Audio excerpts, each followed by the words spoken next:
How do you feel about what Ty Tribett said about PJ Morton? About what Ty Tribett said about PJ Morton? Yes. I think he was dead wrong. I mean, I think I have a lot of respect for Ty as an artist. I think he's a great musician and a brilliant talent. I think he is a great singer. I mean, not singer, but a great musician. But to talk about PJ Morton and God's music and is it right and all that, I think he was way out of line. I think he was incredibly unbiblical. What Ty has to say musically, I think I'm appreciating what he did for me and what he said about PJ made me nervous about what he might say about anything else in pertaining to God and the Bible. Because first of all, gospel music was created 81 years ago. I think God is a whole lot older than 81. So I think to say out loud anything about God and gospel, I think you're treading on thin line. The guy we give credit for, Thomas Dorsey, was in brothels Friday and Saturday nights before he came to church on Sundays, making all the traditional hymns funky.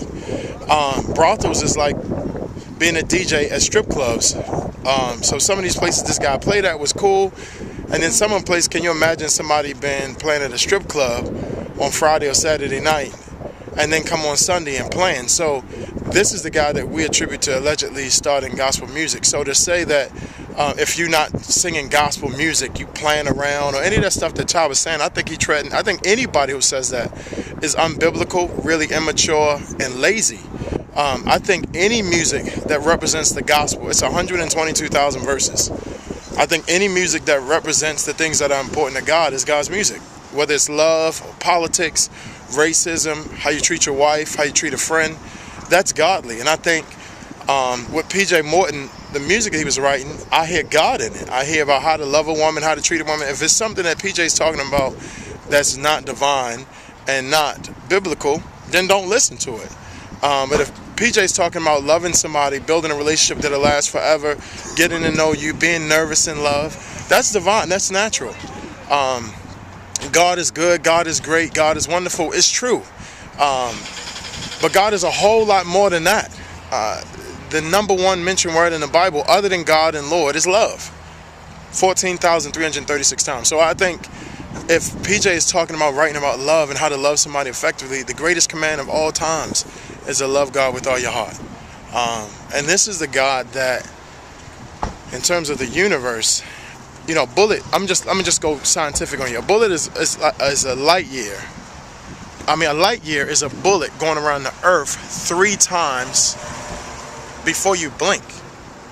I mean, boom, that's a light year. And a bullet got to go around the earth 3 times from that.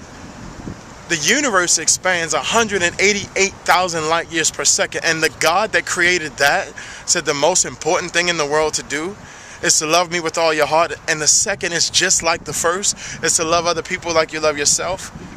I think that anybody who gets that concept is making God's music. If you want to jump around and say God is good, but you're not talking about how to treat your wife, how to treat your parents, how to handle your finances, then you miss God's music. So I just think Ty Tribett was way out of line, biblically, historically, theoretically, logically, on every level. The dude was just wrong. So I commend PJ, and that's the lane I'm standing in, representing God's music. And that's what I'm trying to write. But so that's how I feel about what Ty Tribett said about PJ Morton. He was wrong.